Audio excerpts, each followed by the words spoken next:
Good morning. Thank you for coming. Before we get started, let me tell you that the presentation I'll be working from is available now on my website if you'd like to download it. The website is streaminglearningcenter.com. If you click choosing a cloud encoder, you'll get taken to a page that's got the PDF version of the PowerPoint slide that I will be working from.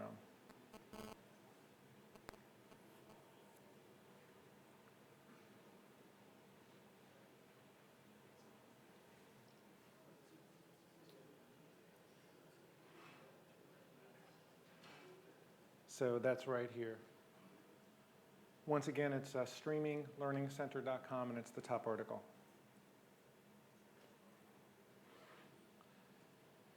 Okay, so how many people here have used cloud encoding tools so far? Okay, I mean, it's a pretty new market, and there were some fundamentals that I found interesting when I started working with it, and I wanted to kind of share that with you and take a look at what is cloud encoding. That's where we're going to start. How it works, and then we're going to look at some, 2 or 3 use cases where it really makes sense to switch from appliance-based encoding or computer-based encoding to the cloud. Obviously, the big negative for video-on-demand encoding is you got to get your files up to the cloud. So, when does it make sense to look at cloud encoding, assuming that a lot of your total encoding times are going to be impacted by that upload time plus encoding time in the cloud. We'll look at some factors to consider when choosing a video-on-demand encoder, cloud encoder, and I'm also going to spend not so much here, but I'm going to describe live cloud transcoding. I think that's a market that's just coming together. It's not a product set that I've used yet. I've used several cloud encoders during some testing I've done for some reviews I'm putting together. I've never used a live cloud transcoder. Has anybody used that here? Okay, well, you guys are ahead of me. Not going to spend a lot of time on that. I'm going to talk about what it is, why it's particularly interesting, but we're not going to go into a lot of detail about choosing a live cloud transcoder because there's only 1 or 2 out there, and it's not a market that I know very well at this point. So what is cloud computing? Cloud computing for me was a very generic concept. It was like, yeah, you just encode something in the cloud. And it was interesting to me when I dug down a little bit and discovered that, at the base of it, you can actually rent a machine from Amazon. So, cloud encoding and cloud computing traces back to general computers that are existing somewhere in a data center that Amazon has. And you basically rent this computer by the hour or by the minute, depending upon the configuration. So when you talk about cloud computing, basically you're renting a computer in somebody's data center. And it's pretty fundamental because we're going to look at a lot of different business models of some of the cloud encoding vendors, and it's going to they all tie back to this one way or another. And then here's some of the on-demand charges from Amazon. So we see you can rent a Linux machine or RHSLS. I'm not even sure what those are, but you can get Windows with SQL. And then this is what you or somebody pays for these services. Okay, so if you go to a cloud encoding vendor like Encoding.com, you don't see any of this. You just pay them by the minute, by the gigabyte. On the other hand, if you go to Sorensen, you're in charge of buying this service and installing their software on the cloud encoding on the cloud computing. So if you look at the various business models, I mean, any encoding tool that runs in Windows can be a cloud encoding tool, right? Their business model is, hey, you go buy the cloud computing, you go to Amazon or whoever you want to go to, you buy the Windows resources to run it, install our system on it, and now you've got encoding in the cloud. So you don't get the scalability, you don't get the elasticity, you have to handle all this stuff, but that's a cloud encoding tool. So when Sorensen says we offer cloud encoding, what they're talking about is, hey, buy Squeeze Server for $5,000, get your own Amazon instance and install it there. You manage it, you do all this stuff, that's their model. At the other end of the spectrum, you have cloud encoding vendors like Amazon.com or Amazon or Encoding.com or Encoder, where you pay by transcoding minutes and you don't see any of this. But fundamental to any encoder that can run in Windows is now a cloud transcoder, right? Because they can all exist on a Windows instance in the cloud, but the business models vary by encoding vendor. And then the high-level benefits of cloud encoding is lower capital expenditure costs and then elastic scalability. And the scalability aspect will vary by the encoding vendor, as we'll see. So this is kind of the point I was talking about.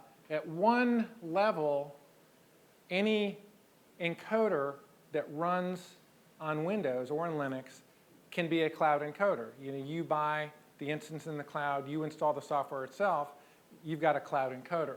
And that's the lowest kind of point of continuum, or the most extreme on this side. At the other extreme is the pure software as a service. And that's Encoding.com, that's Encoder, that's Amazon.com, their elastic transcoder, where you upload us the files, we'll handle all this stuff with the machines that we're renting, and we'll charge you by the minute or the gigabyte of throughput. And then there's a couple of other models that are kind of interesting in that, along that same point of continuum. So with Elemental, what they offer, kind of interesting. It's, this is Elemental Conductor. This is the front end to their appliance-based product. And what they're offering is, through Elemental Conductor, we can let you control on-demand encoding in the appliance, and we can also let you control cloud encoding. So you get one interface, and you can, if you don't have the resources to encode what you need using your appliance base, you can just send that to the cloud.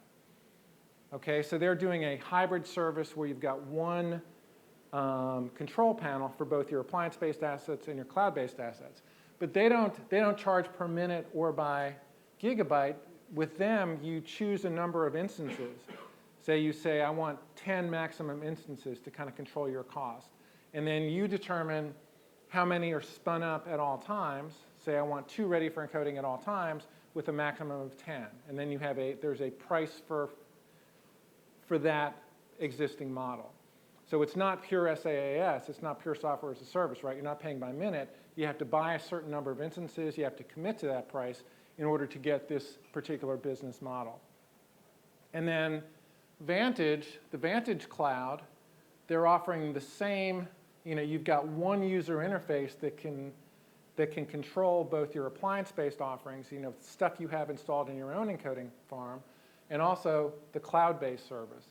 But you don't pay by the minute or by the gigabyte, you pay Amazon directly. So Telestream has done a deal with Amazon where Amazon is going to offer their service as part of the Amazon offering. So basically you're going to pay Amazon whatever charge Amazon wants, and then they'll pay the money back to Telestream. So all of this is a long way of saying that when the whole concept of cloud transcoding is a very diverse concept. There's a bunch of people who can encode your video by the minute, but if you're using a vendor like Telestream or Elemental or even Sorensen, you're going to want to consider their offerings, and things get very complicated when you try and compare both price and performance. Okay, because the models just don't map, right? Everybody's got a different model, not everybody, but the models vary greatly. It's not a, there's very little uniformity, at least with the vendors that I looked at. So before you go into this, in order to try and understand how they compare cost-wise, performance-wise, you're going to have to go in with a pretty good idea about how many files you need encoded and also how quickly. So if you're encoding 100 files a month, timing isn't critical. You don't need a certain number of instances spun up and ready to encode at all times. You can use the less expensive pricing options. On the other hand, if you need very fast service, you need to build that into your model. You need to, how regular is your demand? You do, every Friday you need to encode 100 files is a different model than encoding 5 files a day, even if they're like 3-hour movie files. So you really need to understand how many files, how regularly they're going to be encoded, and then you're going to have to run tests with the various encoding vendors to come up with comparable performance. I mean, we're going to look at some performance statistics for the tests that I ran at the end, and there were some significant differences, but that's just one set of tests that may be totally irrelevant to the, your scenario. You're really going to have to do a lot of planning up front to understand how the various product offerings are going to compare both from a pricing and a performance perspective. So how does it work for video on demand? Basically it's just like YouTube. YouTube is, without question, the largest cloud encoding facility in the world, right? They encode more videos than anybody, every day of the week. So everybody's uploaded a file to YouTube, and then YouTube does the encoding and then makes the files available. Same kind of thing for a cloud encoder, except you get to choose the encoding profiles you want to use. Biggest negative in some instances, if you've got local files, you've got to upload them. Even with very fast connections, if you've got a 2 or 3 gigabyte mezzanine file, that's going to take a long time. Can be reduced by upload acceleration tools like Aspera. So here's the basic workflow. First, you upload your files. This is the upload interface from Encoding.com. As you can see up here, you've got a number of options for where you can retrieve your files.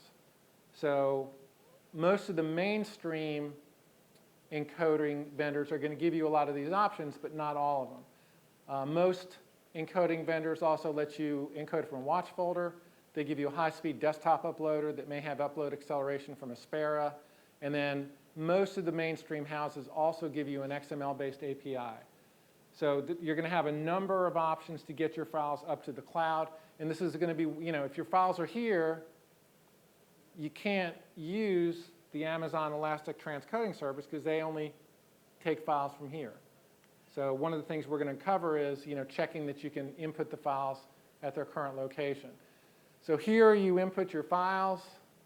Here you choose your presets. This is from Elemental. Most of the cloud encoding tools let you choose preset 1, preset 2, preset 3. We're going to look at some of the encoding options that are available in Elemental doesn't give you a lot of H.264 encoding options. Encoding.com does. You'll see some of that in a few minutes. So step 1 is you tell it where the files are. Step 2, you choose the presets, and then you press encode and the files start encoding. What's interesting about the Elemental cloud is that the interface is identical to their appliance-based product. So if you buy the Elemental server, you log in via an HTML-based interface that's going to look exactly like this. So they've done a really nice job integrating their offerings from a user interface perspective. Okay, so all that's video on demand. And video on demand, again, if your files are local, the biggest negative is upload time.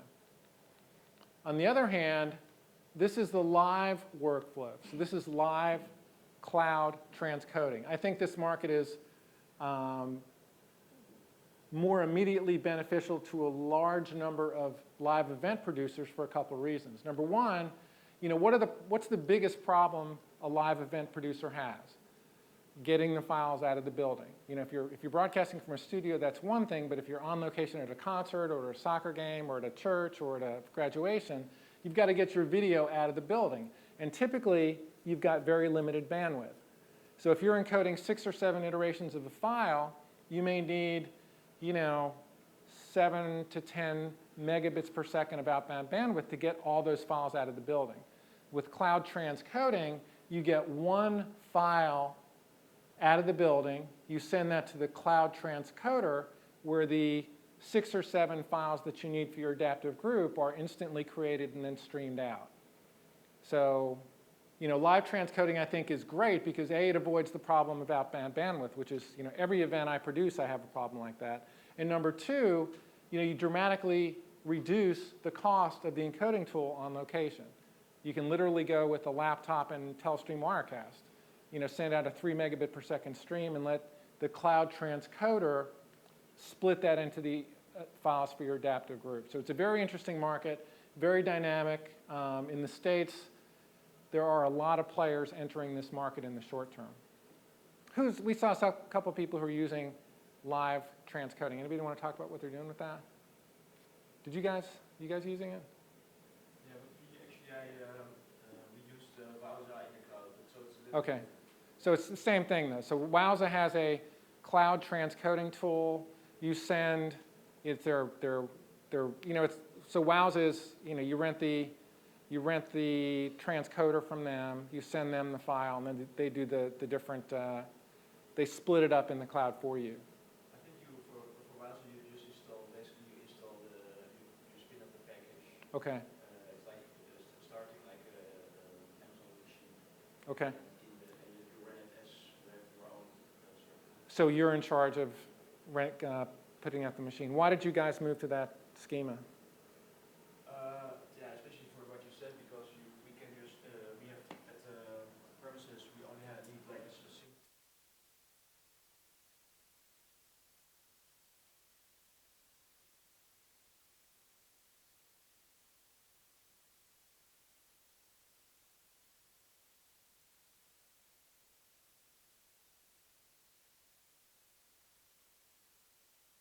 Are you splitting it into? I think we did 3 or 4 different bitrates and rollouts. Are you seeing any quality degradation because you're encoding an H.264 file as compared to? Yeah.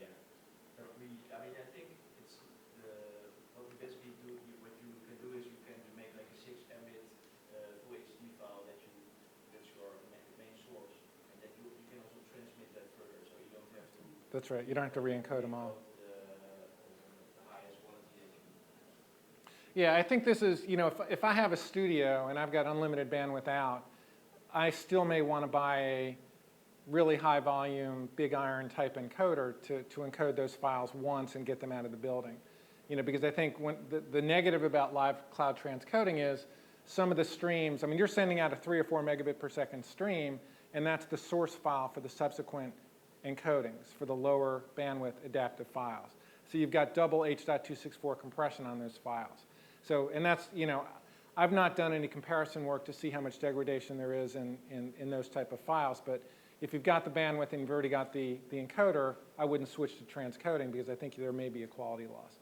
On the other hand, if you have difficulty getting the video out of the building, live transcoding is your only option if you want to supply adaptive files to your target viewers. And I think this market is going to grow much quicker than the traditional cloud encoding market because I think it doesn't have the problem of, there's no lag associated with uploading the files. It's all live. It doesn't have that one big negative. So I'm pretty excited about where this market's going to be going in the short term. And interestingly, you talked about Wowza. Wowza is another one of the tools where, it's like Sorensen. So you can hire your own instance in the cloud, install the Wowza transcoder in the cloud, and then you've got a cloud transcoder, even though it's a traditional software program that will also run on a Windows instance in your, in your studio. So what's interesting about the cloud is that there are just a bunch of different business models. Okay, so what I talked about a few seconds ago. You've got the traditional benefits of live transcoding. You've got the lower CAPEX and the scalability, but you've also got the ability to get around the outbound bandwidth limitations, which is always a factor in most of the live events that I produce. So who should consider cloud encoding? Kubrick is one of the vendors that is exhibiting across the hall. HBO came to them. They decided to open up a video service for Sweden, Norway, Denmark, and Finland. They could have bought new racks of encoding tools to get these files produced, but these videos were probably already living in the cloud. So all they had to do was upload them to a cloud transcoding service in, in the area, and then do the encoding there. So if your files already exist in the cloud, if it's a totally new market that you're entering into, I think cloud transcoding is a great, way to handle that additional demand. The European Golf Tour, same kind of deal. They reworked their broadcast rights, so they got broadcast rights over the internet in 64 countries that don't currently have a TV broadcast for the European Tour, the golf channel. So basically, they wanted to broadcast into those countries. They also got long-form replay broadcast rights in countries where there were broadcast rights. So 7 days after the airing, in countries where there is a live broadcast, they can now broadcast replay. They could never do that before. They also had 500 hours of premium content. And basically, it's an interesting story. The European Tour, they went to the Olympics in London like everybody else. They spoke to Microsoft, who helped the Olympics get all that published on their Azure platform with NBC. And basically, the European Tour just stepped into the same basic capabilities. I mean, all they had to do when they decided to broadcast in 64 countries that, online and do the replay broadcast and do the premium content VOD, they just sent the feed from the broadcast tower to the Azure platform, and they did all the transcoding for them. So basically, they were able to, accomplish all this additional broadcasting by sending one stream to the Azure platform. So again, they had vastly expanded markets that they couldn't serve through their traditional encoding. They went to the cloud. And then MTV, they were getting hundreds of music videos a year from many different labels. Again, these are videos that live in the cloud, right? So these videos were getting sent to MTV from the different record labels. And even though they have their own encoding servers, their workflows were optimized for their own TV shows. They weren't optimized for disparate files coming from multiple locations. So basically, they said, don't send the files to us, send the files to encoding.com. And since the videos were already being uploaded, there wasn't a significant negative associated with the upload time for those videos. Videos lived in the cloud already, just send them to encoding.com rather than us, and they could transcode them. So they were able to offload a bunch of encoding to a cloud service with very minimal disruption in their own operation. So, to kind of summarize that, if you have a big spike in demand, or if you're working with files that already exist in the cloud, I think, those are two areas where on-demand cloud transcoding really seems to be a great fit.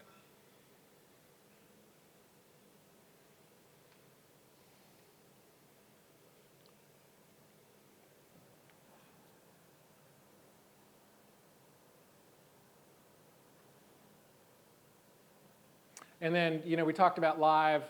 I think the best use cases for live transcoding is, if you have very few events, but you need a lot of streams. Your choices are to spend 10 or 15,000 on a big iron encoder, or use a live transcoding service. And I think, if you're doing 1 or 2 broadcasts a month, I think live transcoding is just a better option than spending a lot of money on a big iron system to encode multiple streams. And again, if you're broadcasting from sites with limited bandwidth, I think it's total natural. Your only alternative would be a satellite truck, which would just increase costs dramatically.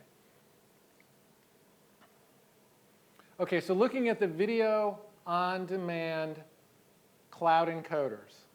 So, here are the factors that we're going to consider: integration with existing encoding structure, input, output, some of the various features that are available with some of the cloud encoding tools, encoding controls, output quality, and then performance. We're going to see, yesterday we talked about enterprise encoders. We saw very little difference here. We saw a big difference here. And we're going to see the same thing in the cloud transcoding tools. All the output quality is very, very similar. The performance is very, very different. Okay, so a lot of the cloud encoding products can integrate with existing encoding facilities. If you're currently using Elemental Server, you're currently using Telestream Vantage, you're currently using Sorensen Squeeze, you're going to want to look to their cloud offering first because you may want an integrated dashboard into your overall encoding functionality. So, I think these products are designed with that in mind. You're going to have a common interface, common presets. It's going to be easier to use. So if I'm using one of these tools, then I'm going to look to their cloud offering first. And then it's, yesterday, some people were in the choosing an enterprise encoding tool. A lot of the considerations for cloud are the same, right? Can the cloud encoding tool access the files, where they currently live? Not all vendors can access all these locations. For example, Amazon Elastic Encoding is not surprisingly from S3 buckets only. So, that's what it's optimized for. That's what it's designed for. Not a good service to use if you've got your files local or if they're on other cloud services. Does the cloud and service offer upload acceleration via Aspera or multi-threaded FTP ingest?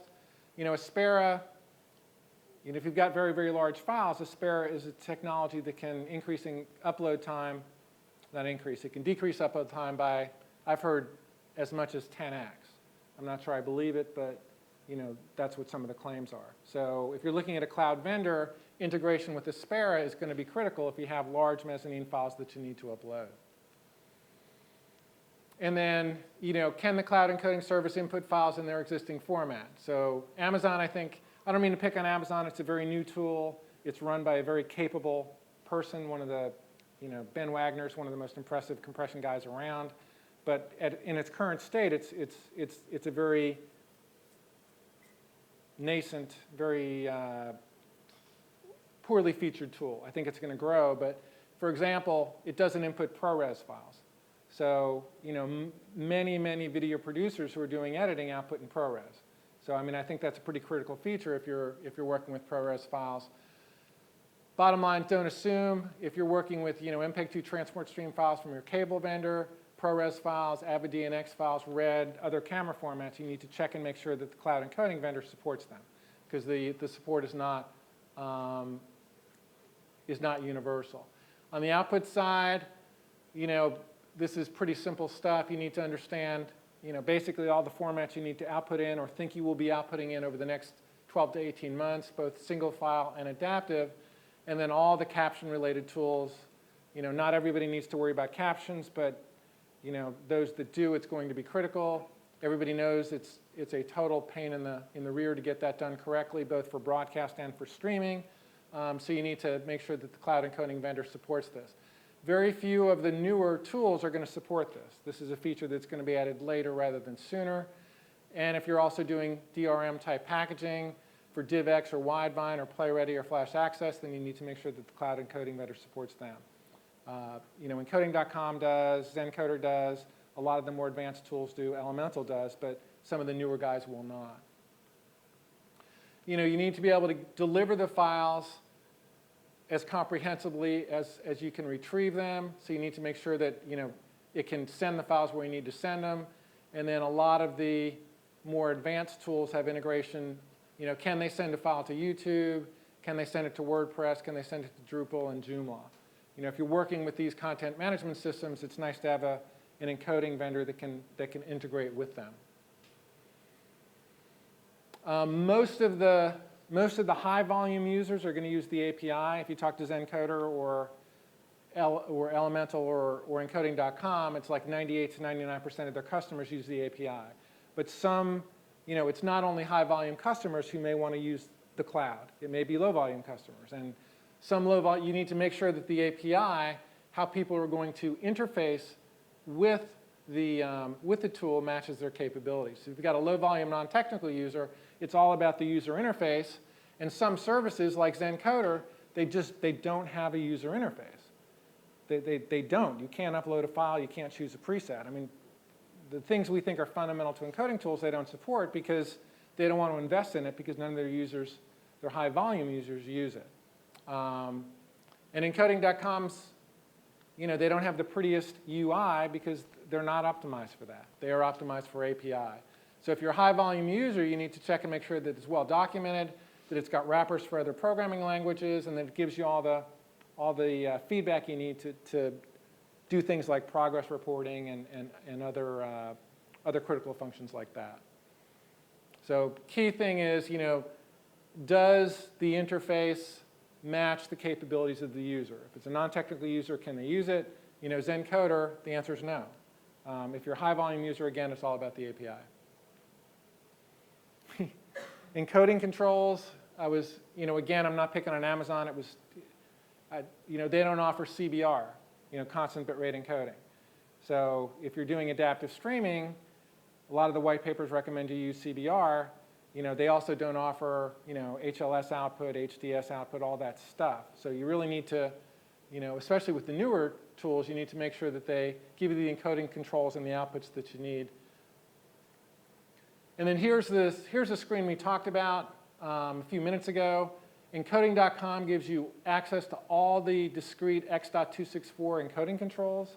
So a lot of people, X.264 is one of the most popular H.264 codecs. And if you click Advanced Options in Encoding.com, you can access all the discrete X.264 parameters. And this goes far beyond what you get with Elemental, far beyond what you get with Amazon. And I don't, if these are things that you use, in your current encoding farm, then it may be that you want to access these in your cloud encoder. I think very few people know how to make beneficial use of these encoding options. I think sometimes they hurt more than they help. But if you've worked, if you're using FFmpeg for your cloud transcode or for your appliance-based encoder now, then you may want these options in your cloud encoder.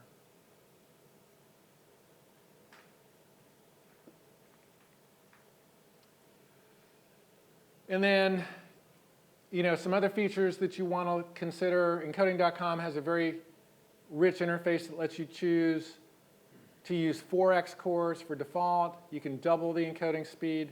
You can quadruple the encoding speed by selecting these different options.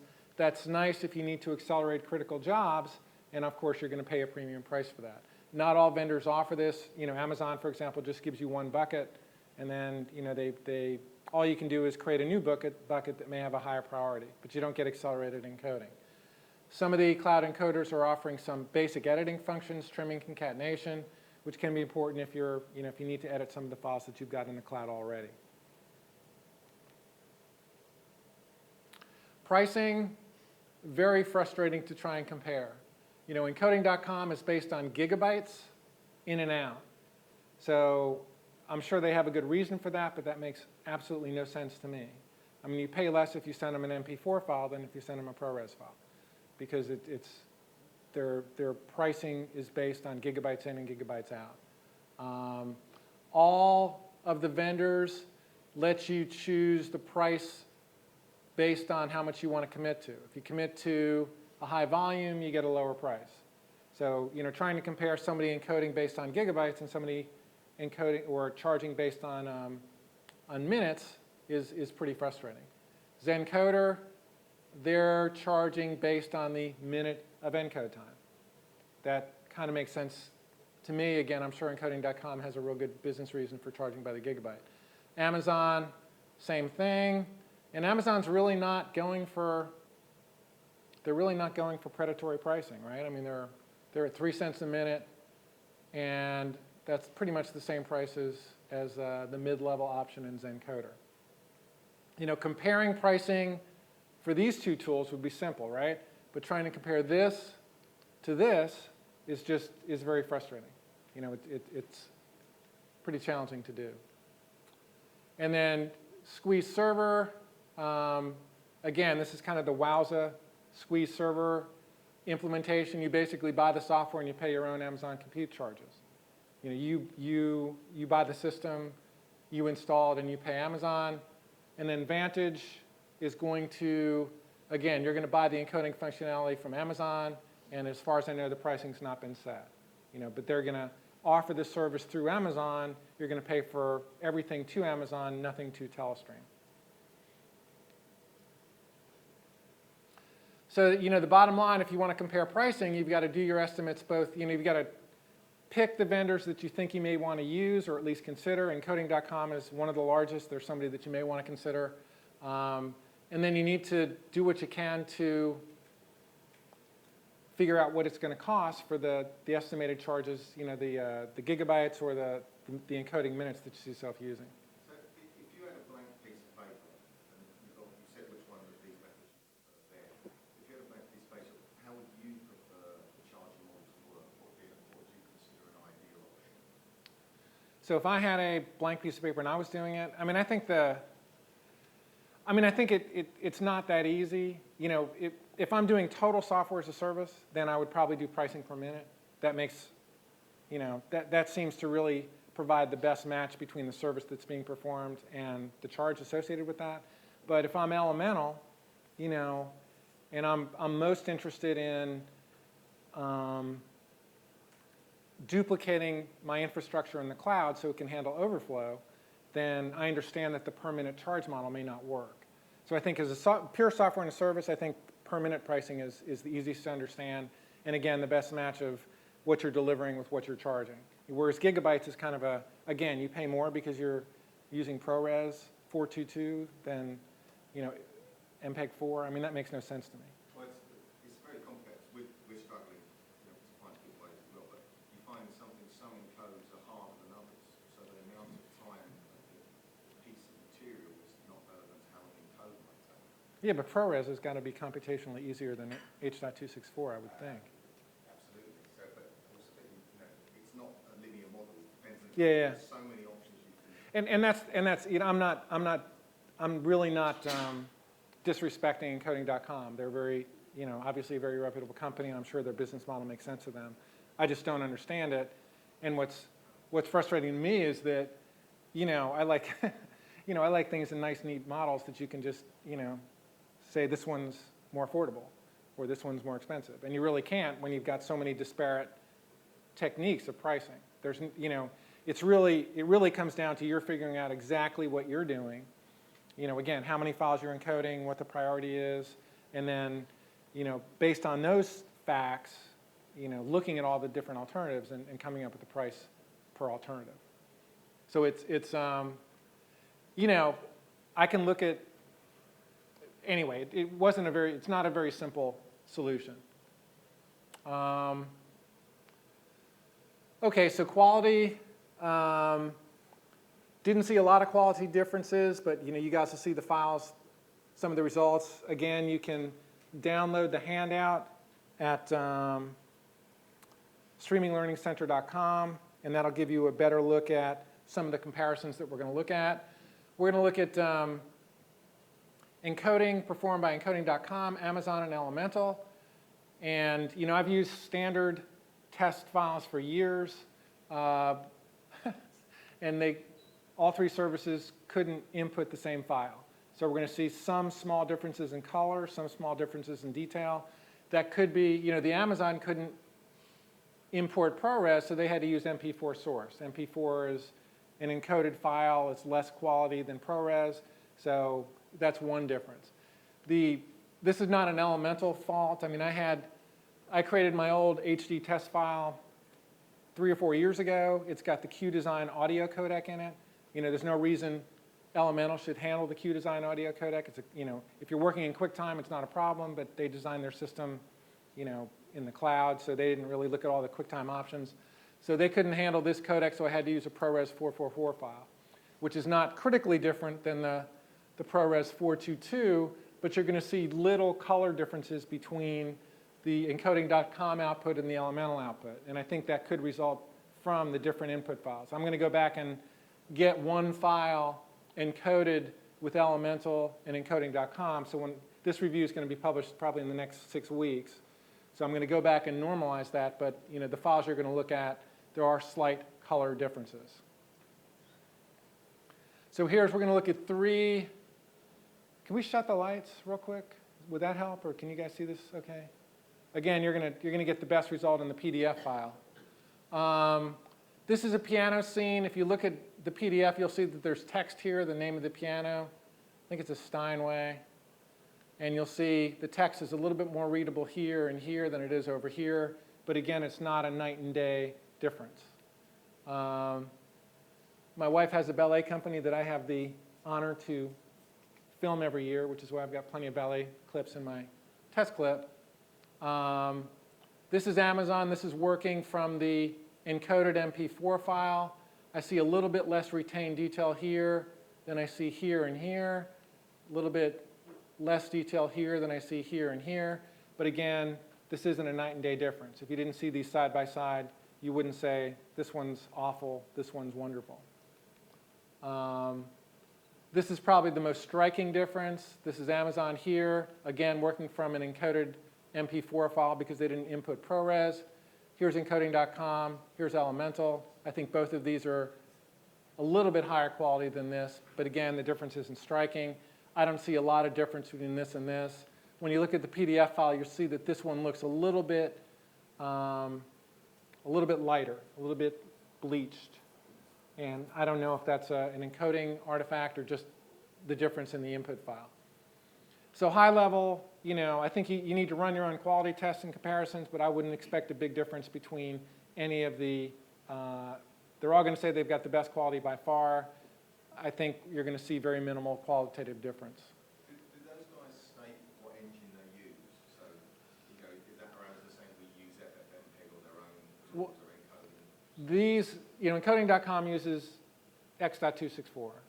So you know that. Elemental has their own codec that they developed because they did that for their appliances. And I think Amazon is also using X.264, but I'm not 100% certain about that. And then here's performance. So this was kind of a fun.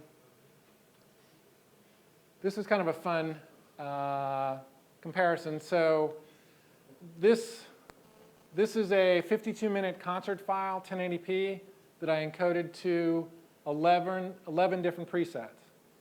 Okay, so the same file comparisons that I ran for my enterprise encoder trials. Encoding.com did this in 18 minutes and 12 seconds. Amazon did it in 2 hours, 35 minutes and 20 seconds. And Elemental did it in 28 minutes and 2 seconds. Okay, so we're seeing a very, very significant difference here. And we'll talk about this in a second. This is a 3.5-hour SD file, 720-480 to a 640 by 480 preset. I just wanted to do one long file to see how the encoding tools responded to that. Encoding.com again did very well. Amazon rebounded quite about Elemental didn't seem to do single files, all that efficiently. And then this is 6 about 50-minute files to the same 11 presets. I wanted to test the scalability of the system. And what I saw is that Encoding.com, these files were all shorter than this file, so they were able to produce all 6 files in less time than they produced that one much longer file. So very impressive performance by Encoding.com. This is one 53-minute file. This is 6 files averaging about 50 minutes.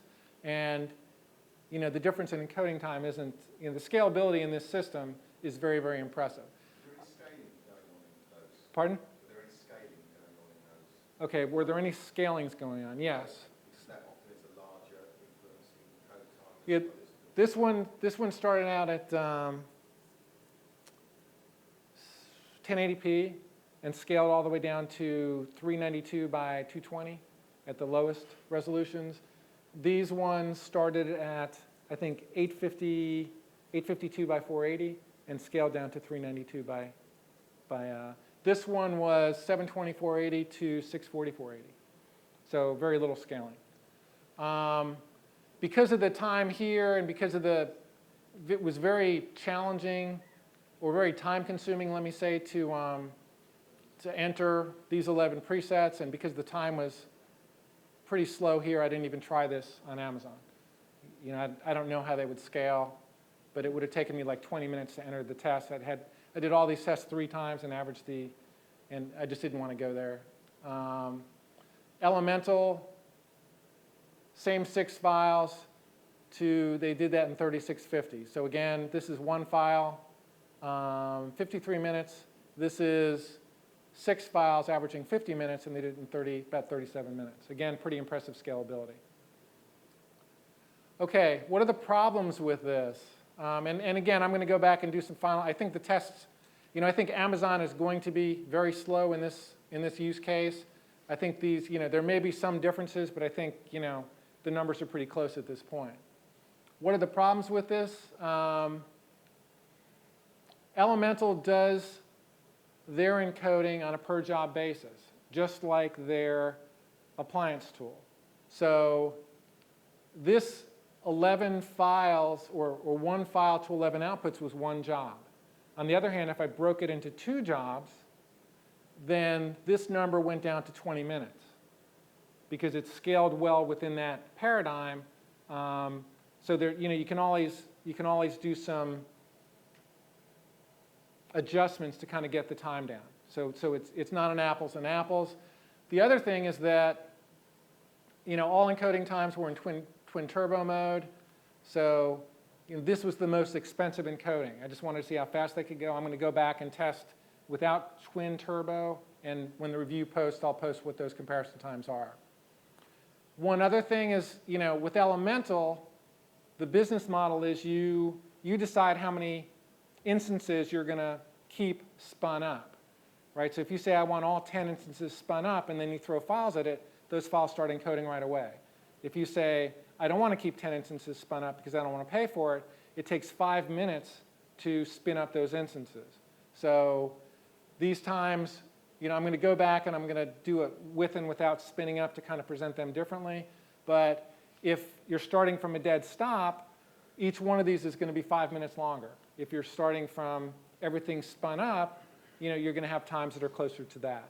And again, which one's best for you? It depends on what your use case is. If you're encoding 24 hours a day, always spun up is the appropriate time.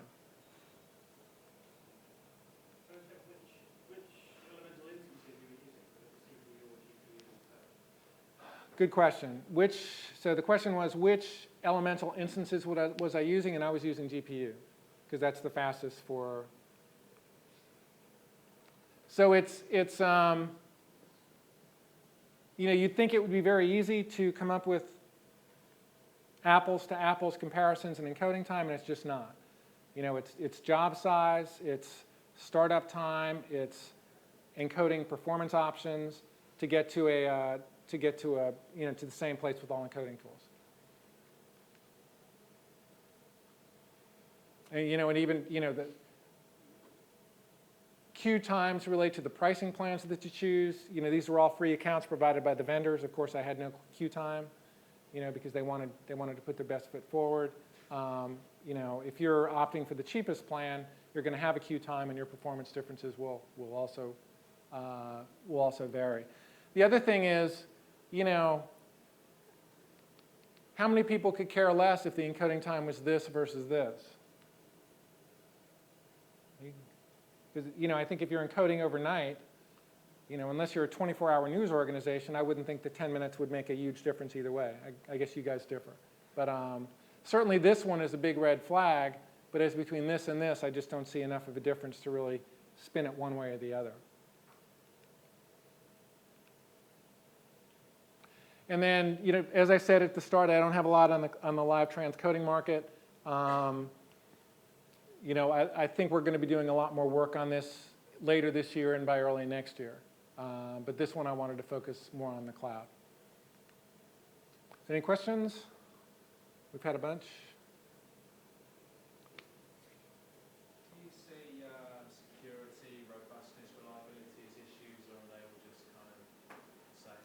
Don't worry about it. Do I think security is an issue in cloud? Anybody have any comments on that? Any? We've been going through some of this stuff with customers at the minute. The only security, the only place is to roll their own security alongside it, including that direct down. But the problem we found with some clients is that their contracts with their rights holders of the media they were trying to convert actually forbade them from doing it with cloud because they had to have everything on premise and have physical security access to it. So those guys that had that sort of contract stuff, and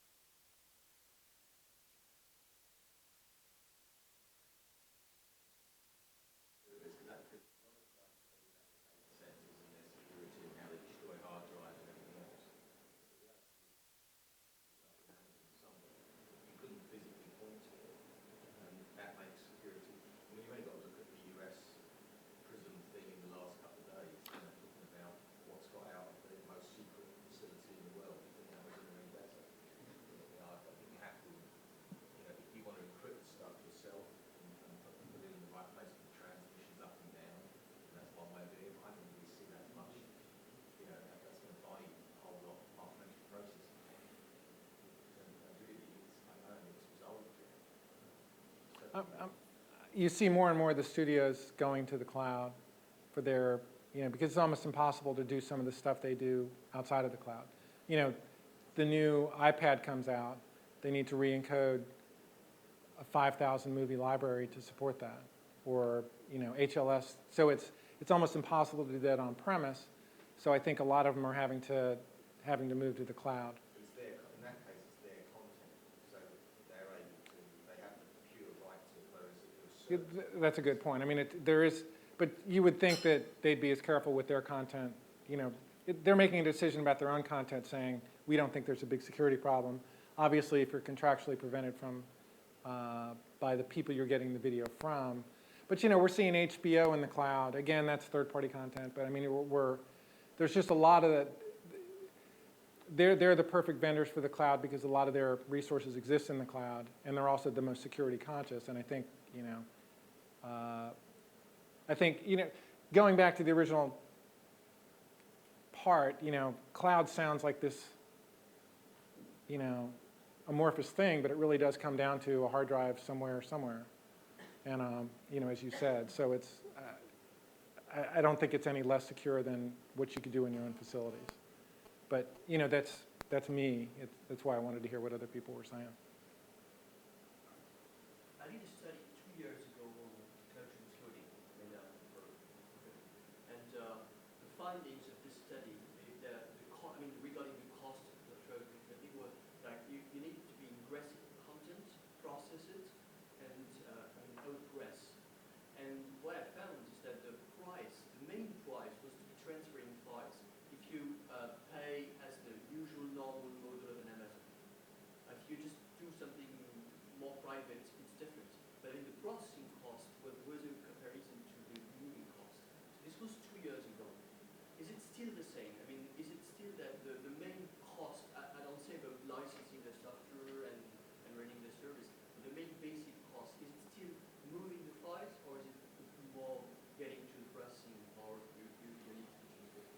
I mean, that's a great question. So the question is, is the main cost of encoding in the cloud the cost of transferring the files, or is it the cost of the actual encoding? And I don't have a lot of thought on that. Amazon is not charging anymore for input.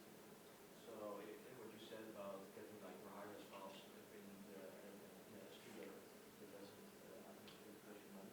So I think this was the biggest part of the cost, because what comes out is already compressed. And so you say, therefore, if you keep it in the cloud, then the costs are also minimal. Yeah, but if you want to keep it downloaded to your own municipal premises, then you're charged for the GP transfer.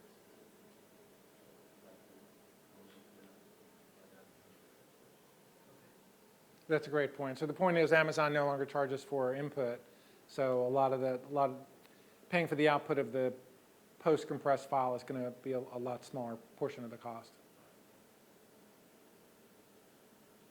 Have you seen any possibilities to control the quality other than bitrate? Any quality control configuration options in the encoding vendors? We looked a little bit at that at the X.264 encoding controls, and I think the 3 vendors that I looked at, Encoding.com gives you complete access to all the X.264 encoding parameters. Amazon Elastic Transcoding gave you no, basically it was data rate. You couldn't even choose between VBR and CBR. And I think that changed actually, because I just looked up, and we have like an auto modus, and you can just specify bitrate that you want, and they say, and I just look at them. yeah, I saw that. So they basically say that they do variable bitrate if you set auto, but if you just specify a bitrate, then they will do CBR. I mean, I looked at the file and it wasn't CBR. So